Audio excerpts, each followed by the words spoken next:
Page 189, this is dance at the top of the page. Just another reading exercise, just read the music. If you find it hard, then read it one hand at a time. However, I'm going to go through that process I use. I look it over, it's 2 lines long. Treble bass clef, no sharps or flats in the key signature, so we're either in the key of C major or A minor. If you look at the end here, this is just a part of a piece. It's not the whole thing, so it's not ending on its one chord. But I'm guessing that we're probably in C major, even though we have F sharps, because with F sharps, you might be in G major. Those F sharp passages, because they can be in a key based on accidentals. It doesn't have to be a key signature. But it looks like it's at least starting in C major. So do the scale and arpeggio if you're doing them for C major and A minor. Okay, 2 octaves at least, I hope. 3/4 time signature. Let's take it one hand at a time and check the notes, the rhythm, the fingering. Okay, it's here. 1, 2. Thumb down, and then thumb is coming all this. That's fine. However, in the 3rd major, you can do a 2, 3 here if you want. But you can also do a 1, and then a 2. This sets it up for the major 4 here. And then you come back up. They want a 1, 2. That's quite a stretch. We don't have to jump that much. You can if you want to. It's kind of fun. You just don't need to. So a measure 4, you're here, here. What I can do, rather than 1 and 2 up here, is I can use 4, 5 here, or 3. I'm not moving very much. That's what they want you to do, is come all the way up here. I just want to move a little bit. So here, I can do a 4, 5, and then a 1, 2, because they're repeated.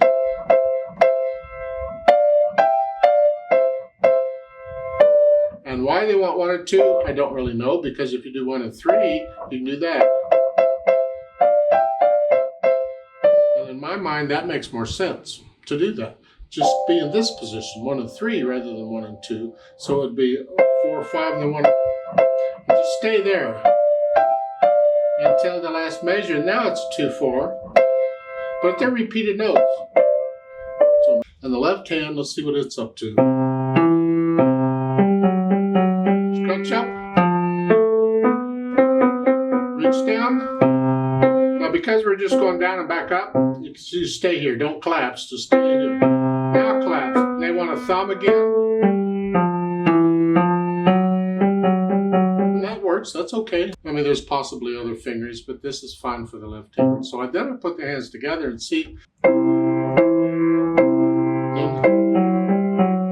scrunch up in the left hand, and then change the right hand. Reach down here and up here. And then change.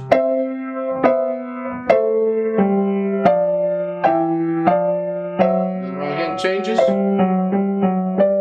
Okay. So, it'd be nice if they could finish it, but it's okay. We're going to leave you hanging. Have a nice day. Then once I have that part, I'll go back and take out the hesitations. Keep it slow, but no hesitations. And after that, I can add the articulation. Now this first measure, that's not staccato, but I am going to separate it from the next note. So in reality, it is staccato, but it's a long staccato. It's not short. No, it's just separated. Do what the right hand is doing, because it's got to separate anyway. Accent. Lift up. Lift up. It's like these are 2 major phrases here.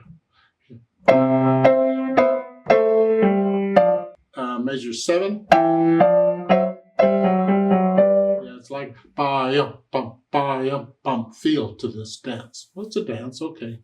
Then the dynamics, go to the melody. It's the right hand. Moderately loud. Keep this out of the way. Accent makes that a loud no in the right hand.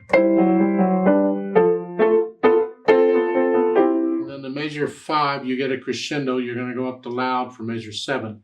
So when you start measure 5, you're still moderately loud yet. You haven't changed. You start changing after you get into here. Louder, louder, now loud. And the last measure, the first beat is loud. And then you come down. Yeah. And then the speed. Just a 1, 2. That's like a waltz. It's more like a minuet to me than a waltz, but okay.